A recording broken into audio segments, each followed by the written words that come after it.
HS rocks is here. क्या आपको पता है कि एडसेंस से जब हम अर्निंग करते हैं, मतलब ब्लॉग वेबसाइट से हम अर्निंग करना चाहते हैं और एडसेंस के ऐड लगा रखे हैं, तो आपको पता होगा कि एडसेंस का रेवेन्यू पेज व्यूज जितने ज्यादा होंगे और उतनी ज्यादा इनकम भी होगी। लेकिन बहुत सारे लोगों के क्या होते हैं, पेज व्यूज बहुत सारे होते हैं लेकिन उनकी इनकम बहुत कम होती है। क्यों होती है? क्योंकि उनकी सीपीसी और सीटीआर बहुत कम होती है। तो यहाँ पर मेरा एक बार एडसेंस चेक करो, मैं आपको चेक करवाता हूँ। और एक नहीं, दो नहीं, तीन नहीं, चार, मतलब सारे एडसेंस चेक कराने की कोशिश करूंगा। लेकिन आप उनमें एक चीज नोटिस करोगे, मेरे कम व्यूज में भी ज्यादा अर्निंग होती है। ऐसा क्यों?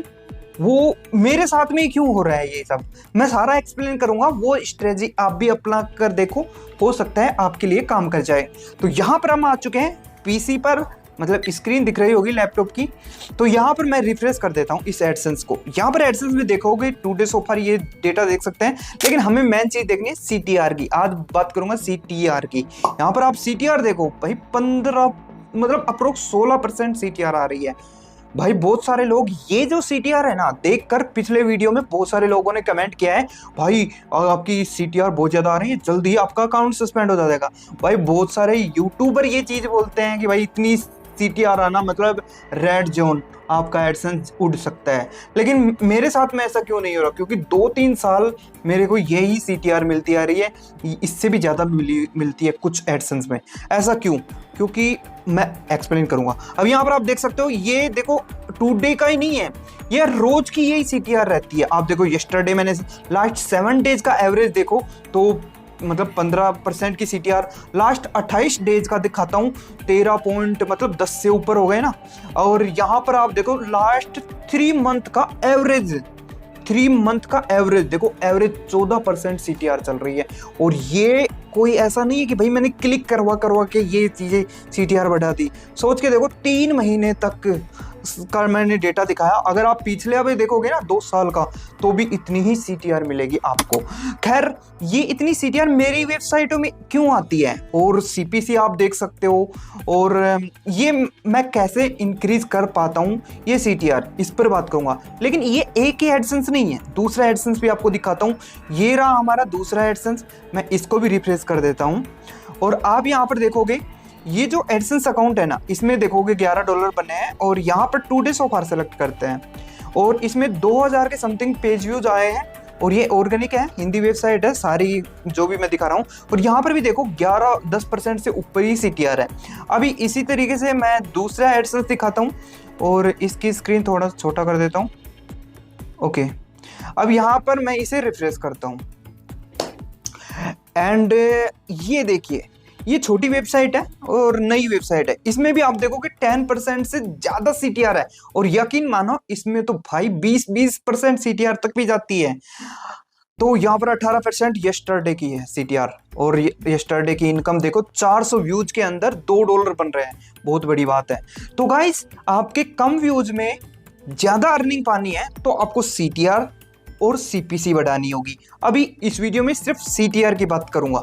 आखिर सीटीआर आप कैसे इंक्रीज कर सकते हो, तो यहां पर सुनो। हे गाइस, तो आपने हमारी एडसेंस अकाउंट तो देख लिया, लेकिन क्या आपने ये देखा कि हमारी इतनी अच्छी सीटीआर होने के बाद में भी हमारा एडसेंस अकाउंट सेफ है? तो देखो, इसका सीधा सा रीजन ये है क्योंकि हमारे एडसेंस अकाउंट में इनवैलिड क्लिक नहीं हो रहे हैं। मतलब जहां पर हमारे एडसेंस के एड जिस वेबसाइट में लगे हुए हैं और उस वेबसाइट में कोई भी किसी तरीके के इनवैलिड ट्रैफिक नहीं आ रहा है। दूसरी बात, कोई भी किसी तरीके की इनकम बढ़ाने के लिए हम वीपीएन कनेक्ट करके क्लिक नहीं कर रहे हैं, किसी से नहीं करवा रहे हैं, ना हम खुद कर रहे हैं। जो भी क्लिक आ रहे हैं नेचुरली आ रहे हैं, हम कुछ नहीं कर रहे हैं। तो ये जो सारे क्लिक है ना, वैलिड क्लिक है, इनवैलिड क्लिक नहीं है। इसलिए हमारा एडसेंस अकाउंट सेफ है। चाहे फिर जेन्युइन तरीके से कितने ही क्लिक आए, डजंट मैटर, और कितनी सीटीआर जाए, उससे कोई फर्क नहीं पड़ता। तो फर्स्ट क्वेश्चन तो आपको क्लियर हो गया होगा, जो बहुत सारे लोग पहले पूछते थे, बोलते थे कि आपका एडसेंस सस्पेंड हो जाएगा, इतनी सीटीआर है, कम करो इसे। जबकि ऐसा नहीं होता, क्योंकि ये चीज मेरे साथ 2 साल से हो रही है। इतनी हाई सीटीआर के साथ में मैंने 10% से ज्यादा सीटीआर पाई है मैक्सिमम टाइम। अच्छा, तो मेरे को इतनी सीटीआर क्यों मिल जाती है, जबकि बहुत सारे लोग स्पेशली जो सरकारी योजनाओं के बारे में जो पोस्ट लिखते हैं उनको तो 1% सीटीआर नहीं मिलती, 2% सीटीआर नहीं मिलती। तो आखिर ये कारण क्या है? यहाँ पर देखो दो थीम है। एक थीम है जनरेट प्रेस की नॉर्मल थीम है, ठीक है, जनरेट प्रेस से बनाई हुई एक नॉर्मल थीम है, और एक है दूसरी न्यूज़पेपर या फिर न्यूज़7 थीम आती है ना, ऐसे कुछ करके, ये मतलब मैगजीन टाइप की थीम। तो ये जो न्यूज़पेपर थीम और यहाँ पर एक्स्ट्रा थीम मानो या फिर जनरेट प्रेस थीम मानो, है ना। अब इन दोनों थीम में आपको क्या दिखेगा? बिल्कुल सीधी सी बात है, ये वाली थीम है जो एक्स्ट्रा और जनरेट प्रेस थीम है, ये जो लाइट वेट थीम होती है, ये सिंपल थीम दिखेंगी, सिंपल, बहुत इजी थीम दिखेंगी। सीधा सीधा फोटो होगा, हेडर होगा, थीम मतलब पोस्ट स्टार्ट होगी, शेयर के बटन होंगे, वो एकदम बेसिक सी, एकदम क्लीन और सिंपल सी पोस्ट दिखेगी, आपकी पेज दिखेंगे इस वाली थीम के अंदर, डिजाइन दिखेगी आपको।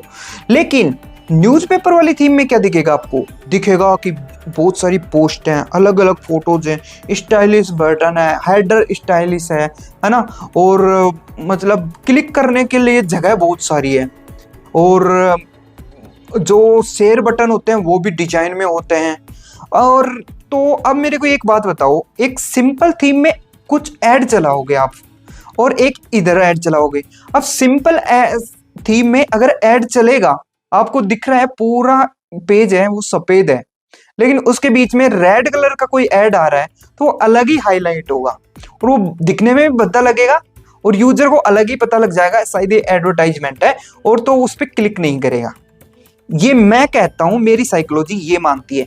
इसलिए सिंपल थीम में अगर ऐड चलती है तो वो पेज के साथ में एम्बेड नहीं हो पाता है वो ऐड, इसलिए क्लिक नहीं होता है। तो हाँ, बिल्कुल सही पकड़े, मैं यही बोलना चाह रहा हूं, अगर थीम में जितनी ज्यादा डिजाइन होगी, जितनी ज्यादा क्लिक करने के लिए बटन्स होंगे, उतनी ज्यादा चांस है कि आपके एड्स पर भी क्लिक आएंगे और आपके इस क्लिक के कारण सीटीआर बढ़ेगी। अच्छा, समझ गए होंगे, मेरा 90% पॉइंट आप पकड़ चुके हैं। दूसरा जो हमारा इंपॉर्टेंट पॉइंट है वो है एड प्लेसमेंट। बिल्कुल गाइज, एड प्लेसमेंट बहुत इंपॉर्टेंट है। डिजाइन के बारे में हमने बात कर ली, सिंपल डिजाइन यूज करोगे तो आपको सीटीआर कम मिलेगी, इसके चांस ज्यादा है।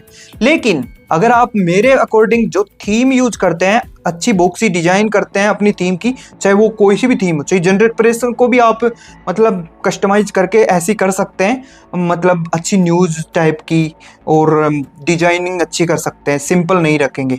तो अब यहाँ पर आता है एड प्लेसमेंट का। एड प्लेसमेंट में देखो सबसे ज़्यादा यूजर हमारे कौन से डिवाइस से आते हैं? बिल्कुल 99% मैं श्योर हूँ, आप देख सकते हैं मोबाइल यूजर सबसे ज़्यादा हैं, इंडिया में भी और बाहर देश में भी होंगे।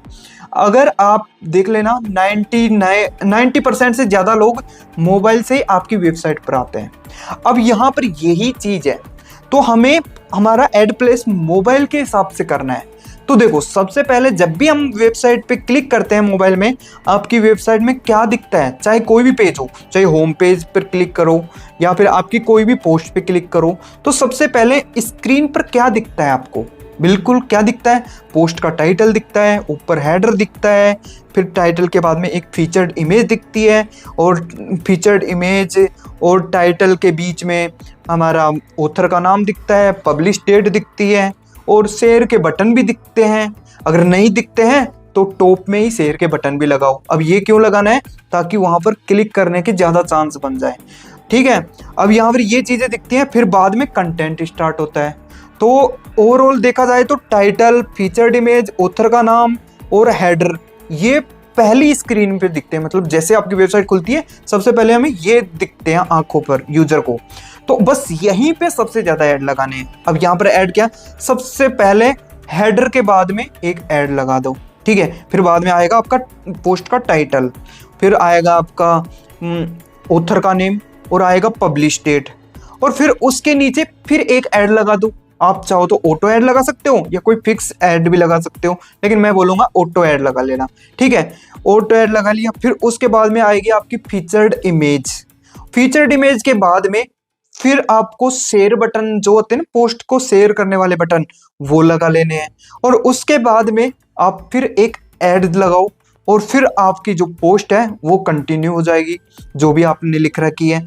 अब वह जो पोस्ट कंटिन्यू हो रही है, हर 3 पैराग्राफ के बाद में एक ऐड चलना चाहिए, 3 या 4 ठीक है। अगर किसी की छोटी पोस्ट है तो 3 पैराग्राफ चूज कर लेना, 3 पैराग्राफ के बाद में एक ऐड रिपीट होगी। ये ऐड इंसर्टर से भी हो जाएगा। हर एक 3 पैराग्राफ के बाद में 3 पैराग्राफ, फिर बाद में एक ऐड चलेगी, फिर 3 पैराग्राफ, फिर एक ऐड चलेगी। ये आप ऐड इंसर्टर से भी कर सकते हो, कैसे भी करो। ओवरऑल मैंने ये ऐड सेटअप बता दिया। ये टॉप का ऐड सेटअप जिस पे सबसे ज्यादा क्लिक आते हैं।